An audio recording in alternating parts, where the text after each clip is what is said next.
Так, добрый день, уважаемые коллеги. Я Токарева Наталья Николаевна, преподаватель педагогического института университета, Сыктывкарского университета имени Екатерины Сорокина. Хотела бы пообщаться с вами по проблеме приобщения младших школьников к литературе Республики Коми.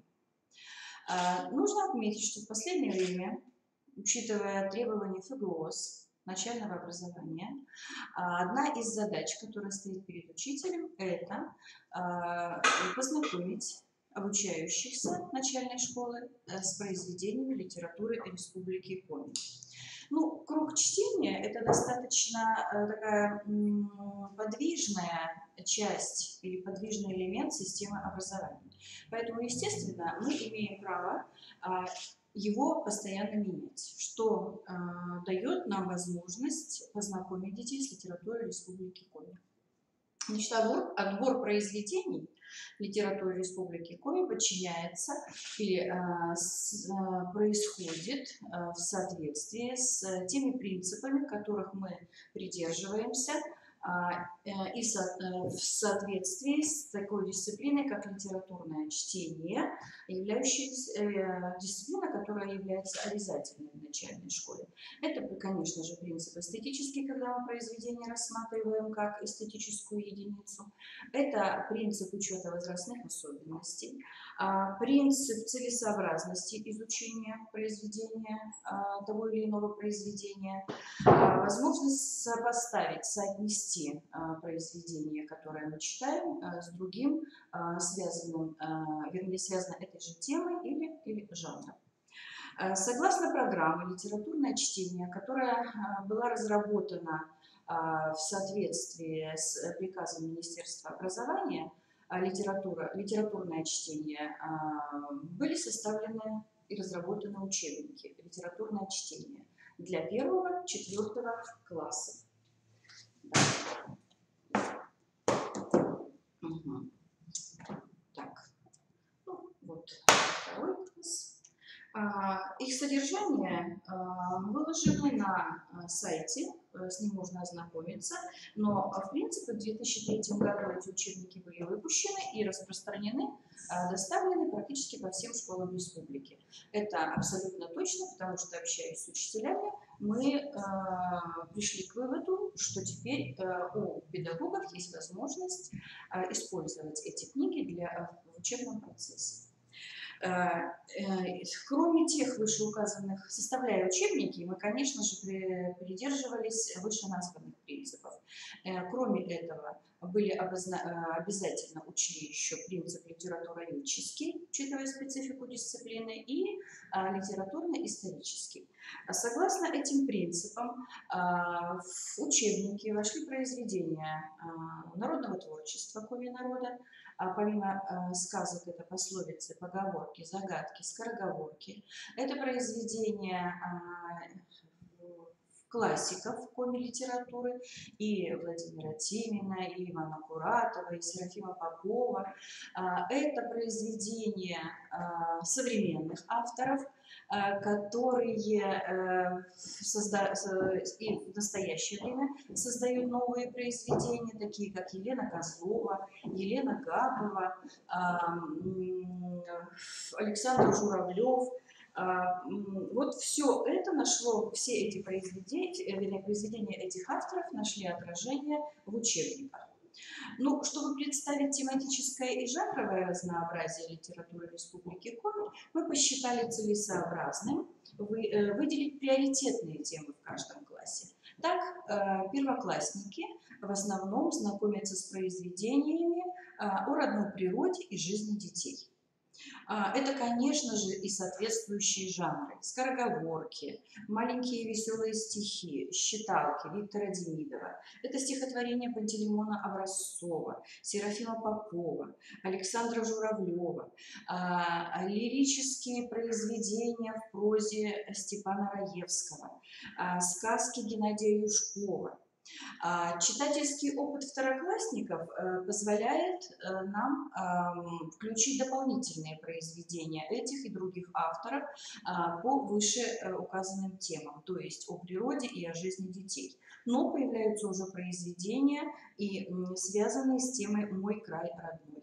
Раздел «Мой край родной» – это стихи Виктора Демидова, Александра Журавлева, это произведения прозаического плана. А затем уже углубление знаний происходит в 3 классе по данной теме. Здесь уже появляются стихи Альберта Ванеева «Край суровый, родина моя». Это произведения об участниках Великой Отечественной войны, Серафима Попова, «Дедушкины медали», Владимира Попова «Медаль», а также рассказы об освоении Крайнего Севера Елены Запорожцевой. В разделе о родной природе мы знакомимся с познавательными рассказами Владимира Ануфриева из сборника «Мишкин мундир», с произведениями Ивана Каданева о красоте северной природы и необходимости бережного отношения к ней. Веселые и грустные рассказы Елены Гавовой помогают детям понять, что из любой жизненной ситуации есть выход. Автор описывает разные ситуации из жизни мальчиков и девочек, ситуации, которые близки и понятны детям. Ну и о красоте тундры, о жизни оленеводов мы можем прочитать в произведениях Егора Родчева, прежде всего это его повести, и Владимира Ширяева. В 4 классе все знания и представления в литературе Республики Коми систематизируются и дополняются уже по всем темам. Появляются стихи Ивана Куратова, Владимира Тимина. По-прежнему актуальными остаются рассказы Ивана Каданева, Василия Журавлева-Печорского, повести и рассказы Елены Гавовой, Нины Куратовой. Все эти произведения помогут сформировать у маленького читателя образ Родины. Это и природа, и человек, и окружающий его мир, и особенности характера, особенности быта, традиций, обычаи народа Коми. Процесс приобщения школьников к литературе Республики Коми целесообразно рассматривать не как отдельную дисциплину, а как составляющую часть учебных предметов. И прежде всего, конечно, предметов художественного цикла, к коим относится литературное чтение. Система уроков литературного чтения позволяет реализовать задачу формирования и круга чтения обучающихся, и сформировать у них необходимые для самостоятельного анализа произведений умения. При этом обязательно учитываются и пристрастия, предпочтения детей в области литературы, информированность детей, наличие навыков, связанных с чтением и анализом текста, ну и, конечно, состояние фонда общественных и семейных библиотек. Знакомство младших школьников с литературой Республики Коми возможно через включение произведений в программные уроки литературного чтения. При этом необходимо учитывать тему, проблему, возможно, жанр произведения. Хотя это не всегда целесообразно, потому что на уроках литературного чтения мы предлагаем детям произведения для того, чтобы у них формировалось представление о литературе. Далее есть произведения, которые являются основой формирования у обучающихся читательских умений, и есть произведения, которые дополняют уже имеющийся у обучающихся круг представления о литературе. Поэтому, например, мы можем включать, объединять произведения не обязательно одной тематики или одного жанра в урок литературного чтения. Ну, как это можно реализовать, я покажу вам на примере уроков литературного чтения во 2 классе. Значит, мы прекрасно знаем, что каждый новый раздел начинается по литературному чтению начинается с вводного урока. Этот вводный урок позволяет детям познакомиться с кругом авторов, которые, произведения которых представлены в этом разделе, с жанрами, с которыми дети познакомятся. Поэтому на вводном уроке учитель очень часто организует выставку книг. Выставку книг тех авторов, с произведениями которых дети будут знакомиться в данном разделе.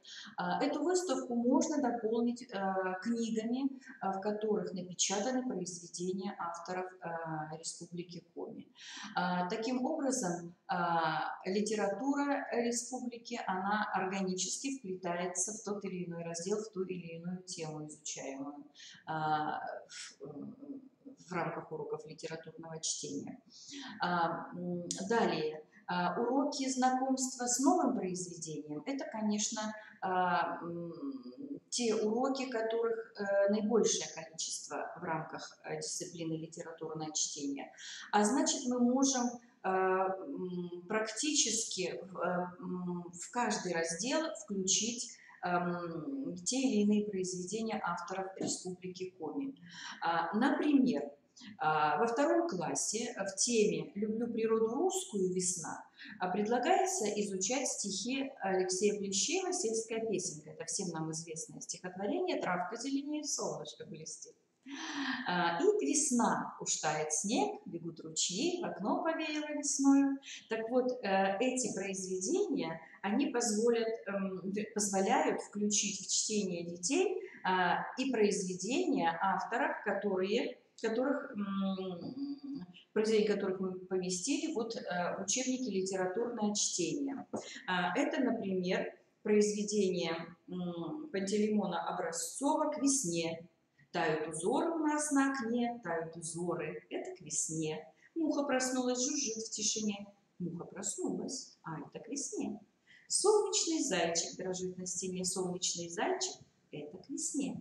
Солнечный праздник пройдет по стране, флаги готовят, рады весне.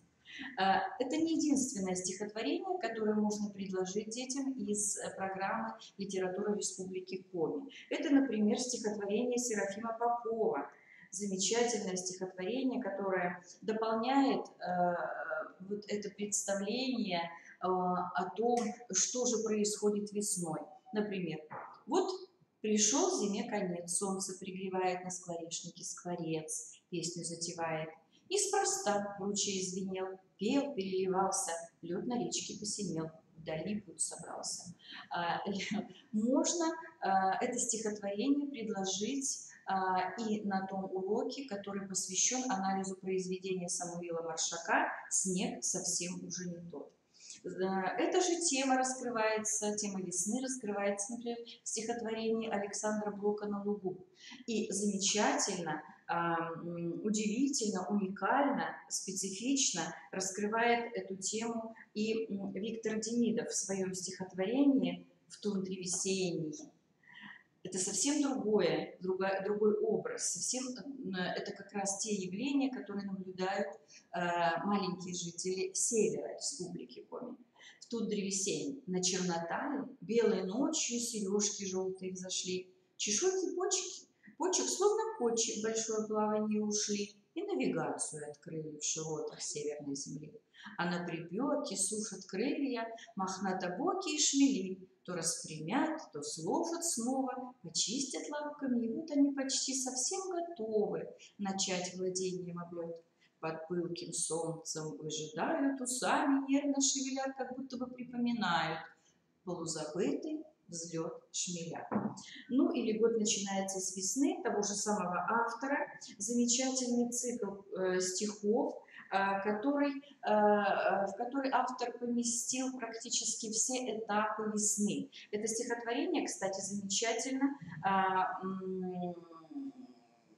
прозвучит на обобщающем уроке, потому что здесь вся весна. Год начинается с весны. Еще Топтыгин видит сны, год начинается с весны. И дальше весна снега. Сначала солнышко, глазок, День прибавляет на шажок, пока светило чертит круг, все снежно-розовый вокруг, и черный дом, и белый дым рисуют тени голубым.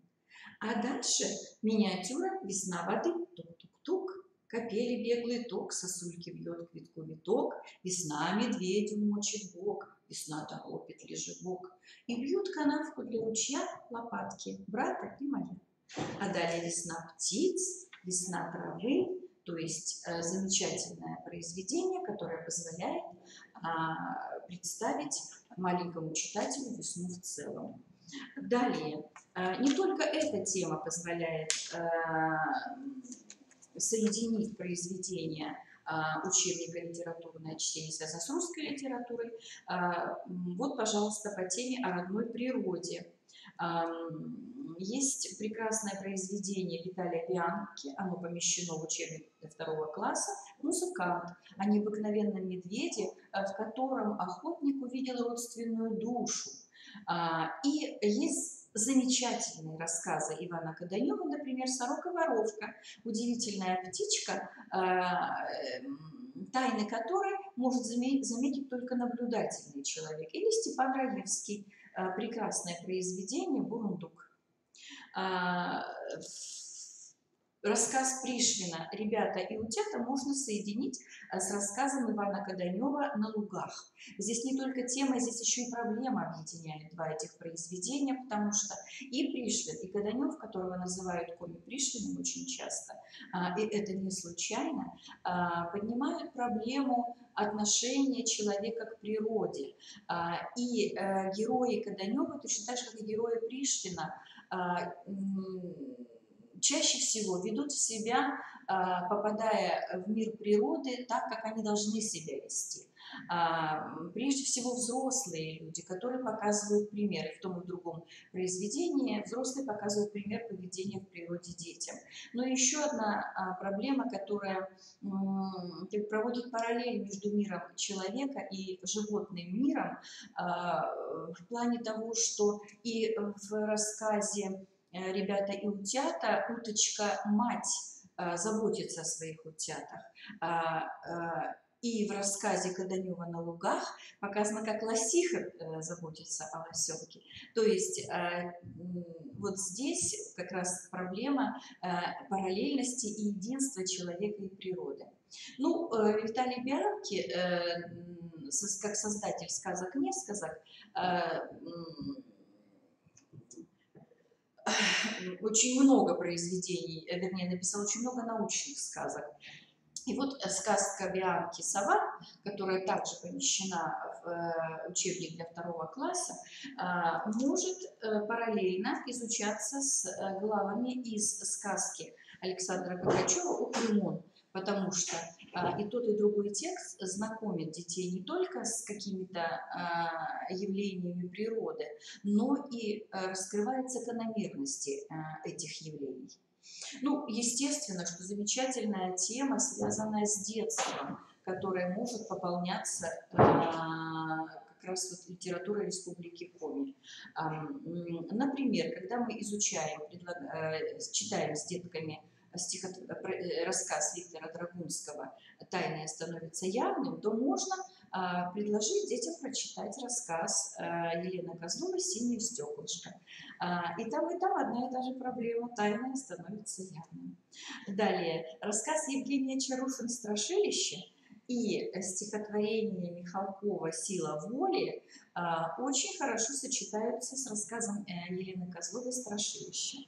Они объединены общей идеей. То есть прежде чем бояться, надо сначала разобраться. А страшно ли то, чего ты боишься? Далее, например, стихотворение Самуила Маршака «Кот и лошадь», сатирическое произведение, можно объединить на одном уроке со стихотворением Серафима Попова «Когда болезнь лень».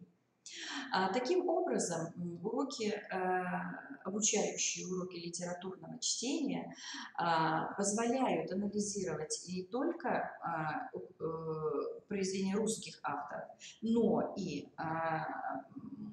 произведения коми авторов, когда появляется возможность не просто прочитать, проанализировать, но и сравнить. Ну, причем домашние задания, которые мы очень часто предлагаем уже по материалу того произведения, которое на уроке неоднократно читалось, часто детям скучно. Вот в этой ситуации мы можем им предложить как дополнительное чтение произведения авторов Республики Коми. Третий тип урока литературного чтения, который позволяет также активно включать в чтение детей произведения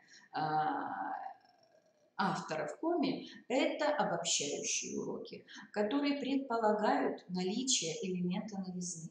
Очень часто педагоги об этом забывают. Понятно, что в учебнике есть специальный раздел, завершающий каждую тему. В этом разделе предлагается большое количество заданий, направленных на систематизацию, на закрепление знаний в прочитанном материале. Как правило, не включены в эти задания дополнительные тексты. Хотя, я еще раз повторяю, что обобщающие уроки должны включать в себя материал новый. Так вот, как раз этим новым материалом, этой изюминкой урока и может быть произведение из учебников «Литературное чтение», составленных на основе национальной литературы. И это не только вносит элемент новизны, это как раз и позволяет расширять читательский кругозор маленьких школьников. Ну и, конечно, это уроки самостоятельного чтения, которые раньше назывались уроками внеклассного чтения. Сейчас очень редко проводятся специальные уроки, связанные с дополнительным чтением. Хотя вместо того же самого обобщающего урока можно провести урок, связанный с самостоятельным чтением. Готовится он точно так же, как и уроки внеклассного чтения. Мы можем предложить детям либо рекомендательный список, либо раздел учебника, из которого дети сами выбирают тексты, просматривают их и выбирают тот, который они будут представлять на уроке. Помимо рекомендательного списка, детям учащимся, обучающимся предлагаются какие-то задания, которые они выполняют и на уроке тоже отчитываются. Это может быть не только традиционный пересказ, это могут быть какие-то проекты групповые, это могут быть какие-то творческие задания, это может быть викторина, это могут быть рисунки. То есть разнообразие литературы, разнообразие жанров тем произведений позволяет предлагать и разного типа задания. Ну и, конечно же, это библиотечные уроки, которые обычно проводятся на базе библиотеки.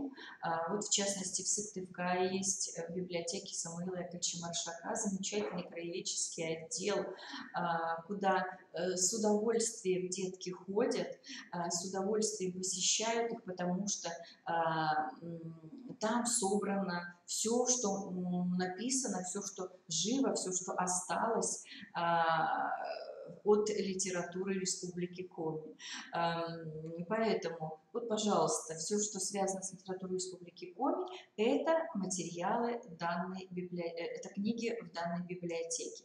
Поэтому это не только учебник, с которым дети часто работают, а это конкретные книги, с которыми дети также должны научиться работать.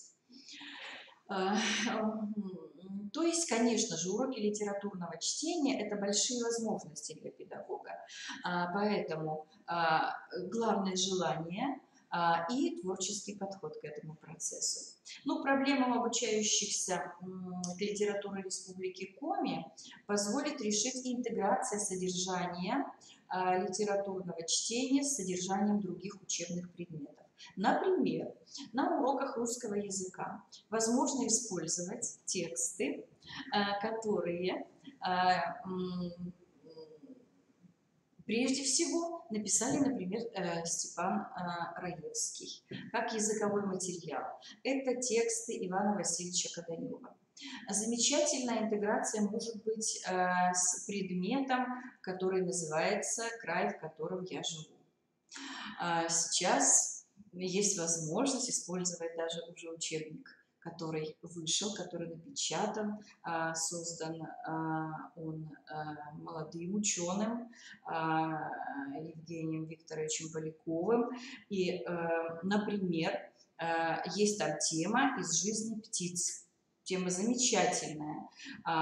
И возможно раскрыть эту тему, используя стихи Альберта Ванинина, например, «Снегирь», Серафима Попова в «Декабрьском лесу», рассказы Каданева «Утки-зимовщицы», «Сорока-воровка», «Зарябчиками», Степана Раевского, «Неряхи», «Лесной доктор», «Разбойники», «Бурундук», Журавлева-Печорского «Дикие куры», Ануфриева «Отчаянные отцы» Плавунчика.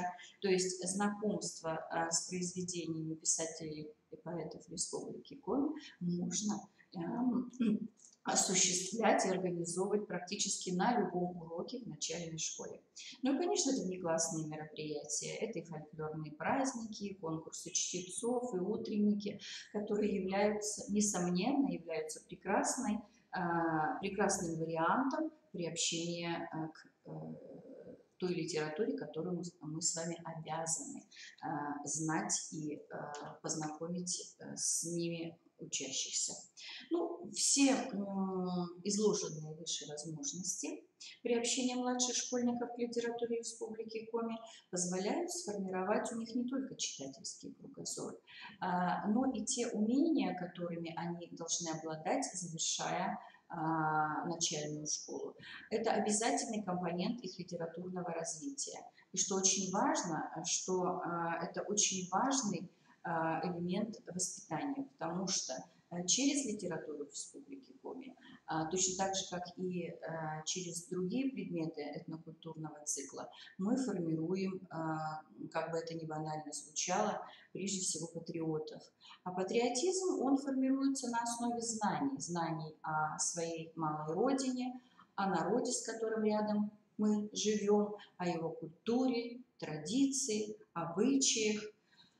И на этом я хотела бы закончить свое выступление. Наша онлайн-трансляция завершена. Надеюсь, что она для вас будет полезной.